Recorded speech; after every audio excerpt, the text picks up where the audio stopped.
Someone in your life is quietly dismantling your sense of reality. They're not screaming at you, they're not physically threatening you, they're doing something far more insidious.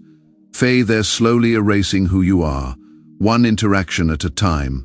And the most terrifying part, you probably think you are helping them. You know that feeling when you leave certain conversations feeling completely drained, confused about what just happened, questioning your own memory of events.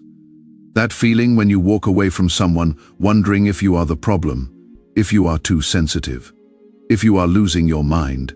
That is not paranoia. That is your psyche recognizing a predator. Here is the devastating truth that will shatter everything you think you know about human relationships. The most dangerous people in your life aren't the obvious villains. Faye, they're the ones you trust most, and they're feeding off your unconscious mind like parasites. Carl Jung spent his entire career studying these hidden psychological dynamics, and what he discovered will change how you see every relationship in your life. He identified 6 specific types of people who don't just hurt you, Faye, they colonize your mind, steal your energy, and turn you into a vessel for their unresolved psychological wounds. And here is the part that will keep you awake tonight. One of these types might be you. Jung understood something that most people never realize.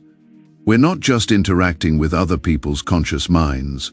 We're constantly being invaded by their unconscious Faye, their repressed traumas, their hidden shadows, their unintegrated psychological fragments. And when someone hasn't done the inner work to face their own darkness, that darkness seeks a host. It seeks you. Think about the last time you felt emotionally hijacked by someone else's reaction.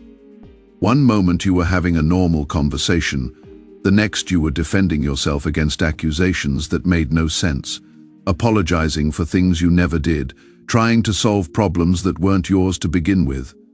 You weren't dealing with that person's conscious mind, Faye, you were dealing with their unconscious projections. Most people are walking around as psychological zombies, controlled by forces they don't understand, spreading their unconscious infections to everyone they touch. Jung called this projection Faye, the unconscious mechanism, where people throw their internal conflicts onto you like a movie projector casting images on a screen. But here is what makes this truly dangerous. They're not doing it on purpose. They genuinely believe their distorted perception of you is reality. They're not lying to you, Faye. They're lying to themselves, and you are paying the price. This is happening in your family.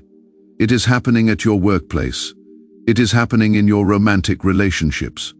Right now, someone you care about is using you as a dumping ground for their psychological waste, and you are probably calling it love. Let me paint you a picture. You know someone who makes you feel responsible for their emotions, even when you've done nothing wrong. When they're angry, somehow, it is because you provoked them. When they're sad, it is because you disappointed them. When they feel insecure, it is because you made them feel that way. At first, this person seemed sensitive, deep, emotionally intelligent. They had this way of making you feel special, like you were the only one who truly understood them. But slowly, you began to realize you weren't in a relationship, Faye. You were in an emotional hostage situation. This is Jung's unconscious manipulator. Faye, someone so disconnected from their own inner world that they've turned you into a canvas for their internal chaos. They don't see you as a separate person with your own feelings and needs. They see you as an extension of themselves, responsible for managing their emotional state. The unconscious manipulator doesn't need to threaten you directly, Faye. They weaponize your empathy against you. Every conversation becomes about them. Every conflict is your fault. Every boundary you try to set becomes evidence of your selfishness. They've perfected the art of making you question your own reality while positioning themselves as the victim of your supposed cruelty. Jung warned that this type of person lives in a state of chronic projection. They're so terrified of looking inward at their own wounds that they turn outward, scanning their environment for someone to blame for their pain. And once they've identified you as their emotional scapegoat, you become trapped in their psychological prison. The most insidious part. They often have charisma, sensitivity, an aura of wounded vulnerability that triggers your protective instincts. You think you can heal them, save them, love them back to wholeness. But you are not dealing with someone who wants to heal Fae. You are dealing with someone who wants to use your healing energy to avoid facing themselves. There is another type that is even more subtle in their destruction. These are the people who seem perfect Fae, always composed, always saying the right thing, always wearing the appropriate emotional mask for every situation. They're masters of social performance, and being around them feels like watching a beautifully choreographed play where you never quite know what is real. Jung called this the identification with the persona Fae, when someone becomes so attached to their social mask that they forget they have an authentic self underneath. The persona is supposed to be a tool we use to navigate social situations, but for these people, it has become their entire identity. The person wearing the permanent mask doesn't just lose themselves Fae, they demand that everyone around them participate in the performance. Living with someone like this is exhausting because nothing is ever spontaneous. Nothing is ever truly authentic. Every interaction feels scripted. They have the perfect response for every situation, the appropriate emotion for every moment, the right facial expression for every encounter. But behind all that perfect control, there is a soul dying of suffocation. And here is where it becomes dangerous for you. They expect you to wear a mask too. Your authentic emotions make them uncomfortable because they remind them of what they've sacrificed for social approval. Your spontaneity threatens their carefully constructed world. Your raw humanity becomes a problem they need to solve. Gradually, you find yourself editing yourself around them. You start measuring your words, controlling your expressions, hiding parts of yourself that don't fit their perfect narrative. You begin to suffocate your own authenticity to make them comfortable, and you don't even realize it is happening. The tragedy is that underneath that mask is often someone with tremendous depth and beauty, but they've been conditioned to believe that their real self is unacceptable, so they sacrifice their soul for acceptance, and then demand that you sacrifice yours too. Perhaps the most volatile of Jung's dangerous types is the person who appears calm, controlled, even virtuous on the surface, but carries a massive amount of repressed emotional energy that can explode without warning. These are the people who pride themselves on being good, who never express anger, who always maintain composure Fae until they don't. Jung understood that when we refuse to acknowledge and integrate our shadow Fae, the parts of ourselves we consider unacceptable Fae, those rejected aspects don't disappear. They accumulate in the unconscious like emotional dynamite, waiting for the right trigger to detonate. The person who claims to never feel anger is the most dangerous person you can know, because their rage is building up pressure in the darkness. And when it finally erupts, it destroys everything in its path. You can spot this type by their disproportionate reactions to small triggers. They'll maintain perfect composure through major crises, then explode with volcanic fury because you left a dish in the sink. They'll be patient and understanding with strangers, then savage you with cruel words over minor disappointments. This is someone who has spent years pushing down their authentic feelings, telling themselves they're above such basis emotions. But those emotions haven't been transcended, they've been imprisoned, and imprisoned emotions eventually break free with devastating force. Living with someone carrying repressed shadow is like living next to a psychological landmine. You never know what innocent action will trigger their buried trauma. You find yourself walking on eggshells, constantly monitoring your behavior to avoid setting off their explosive reactions. The most dangerous part is that they often position themselves as morally superior. They've convinced themselves that their emotional repression makes them more evolved, more spiritual, more mature than people who express their feelings openly. This moral superiority becomes a weapon they use to shame others for being human. Speaking of moral superiority, Jung identified another particularly toxic type, the person who uses righteousness as a weapon. These are the people who have appointed themselves as the guardians of proper behavior, not because they've actually transcended human flaws, but because they desperately need to project their own shadow onto others. The virtue vigilante is terrifying because they genuinely believe they're helping you. When they criticize, control, and condemn, they're convinced they're saving your soul.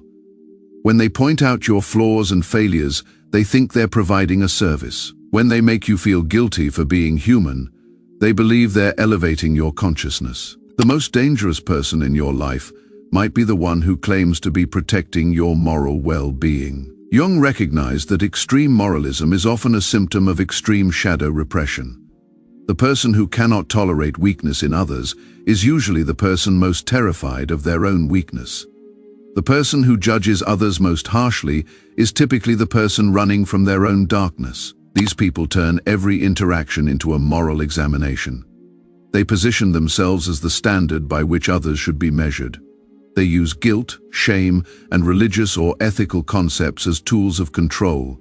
And the most insidious part is that they do it all while claiming to love you. You'll recognize this type by how they make you feel: constantly inadequate, perpetually guilty, as if you are always falling short of some impossible standard. They have a way of turning your natural human impulses into evidence of your moral failing. They make you feel ashamed of your desires, your emotions, your very humanity. Living under the influence of a virtue vigilante is like living in a psychological prison where the warden claims to be your savior.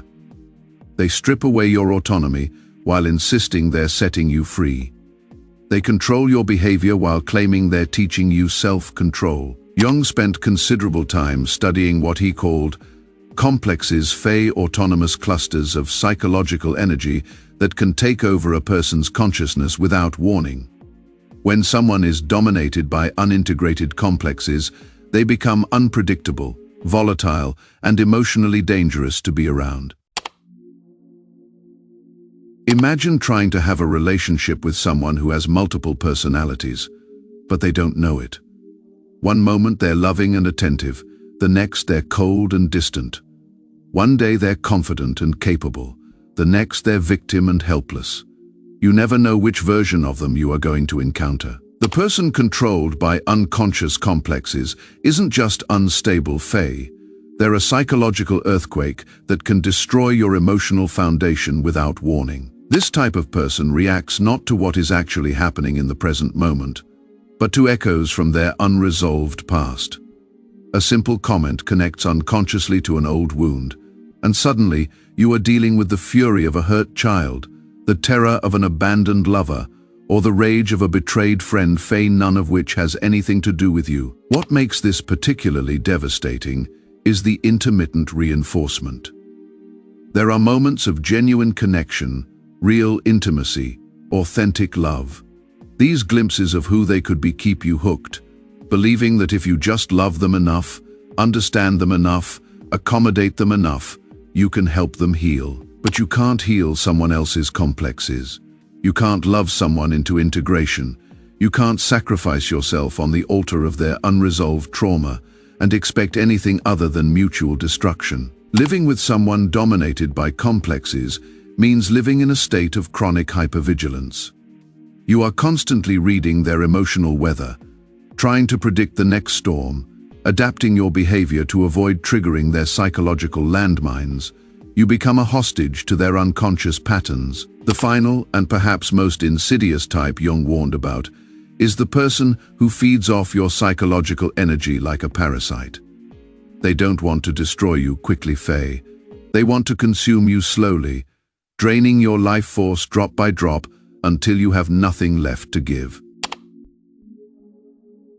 This person presents as needy, vulnerable, always in crisis.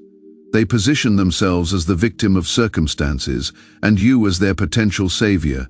They've mastered the art of making their problems your responsibility, their pain your burden, their healing your mission. The energy vampire doesn't just want your help, they want your soul, and they'll take it one sympathetic response at a time. At first, their neediness feels like intimacy. They confide in you, depend on you, make you feel special and important. You think you are building a deep connection, but you are actually being slowly consumed. Every conversation becomes about their drama. Every interaction requires you to give emotional energy while receiving nothing in return. The most devastating part is how they make you feel guilty for having boundaries. When you try to create space for yourself, they make you feel selfish. When you attempt to limit their emotional demands, they make you feel cruel. When you express your own needs, they make you feel like you are being unsupportive. Jung understood that this type of relationship prevents both people from growing. The vampire doesn't develop their own psychological strength because they're constantly feeding off others. The victim doesn't develop healthy boundaries because they're constantly giving themselves away. You know you are dealing with an energy vampire when you consistently feel drained after interacting with them. When their problems somehow always become your problems. When you find yourself constantly thinking about their situation, worrying about their feelings, trying to solve their unsolvable crises. Now comes the part that is going to be hardest to face.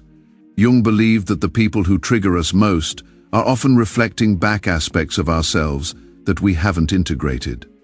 The types that feel most dangerous to us might be showing us our own unconscious patterns.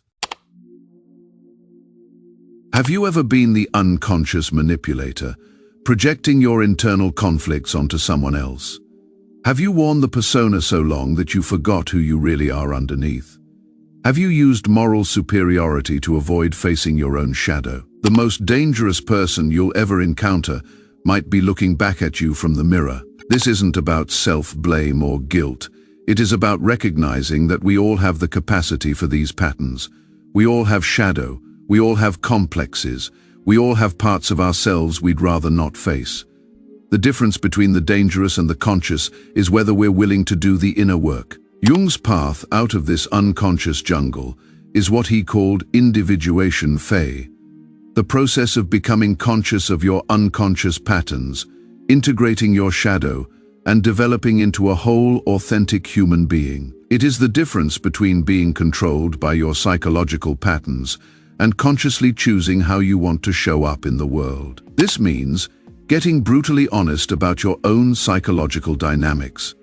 It means facing the parts of yourself you've been projecting onto others.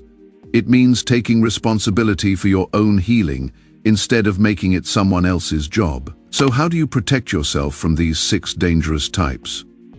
How do you avoid becoming one of them yourself? First, develop what Jung called psychological awareness. Start paying attention to how you feel after interacting with different people. Notice when you are being drained, manipulated, or controlled. Trust your body's wisdom. It will tell you when something isn't right. Second, practice what Jung called holding the tension of the opposites. When someone is projecting onto you, don't automatically accept their version of reality. Hold space for the possibility that their perception is distorted by their own unconscious material. Third, learn to differentiate between your emotions and other people's emotions. Just because someone is angry doesn't mean you need to feel guilty. Just because someone is in pain doesn't mean you need to fix them. Just because someone is needy doesn't mean you need to fill their void. The most radical act of self-love is refusing to become a vessel for someone else's unconscious patterns. Fourth, develop your own relationship with your shadow. Acknowledge the parts of yourself you'd rather not see. Own your anger, your envy, your selfishness, your weakness. When you are conscious of your own darkness, other people can't use it against you. Fifth, practice setting energetic boundaries. You don't have to be mean or cruel, but you also don't have to be a psychological dumping ground.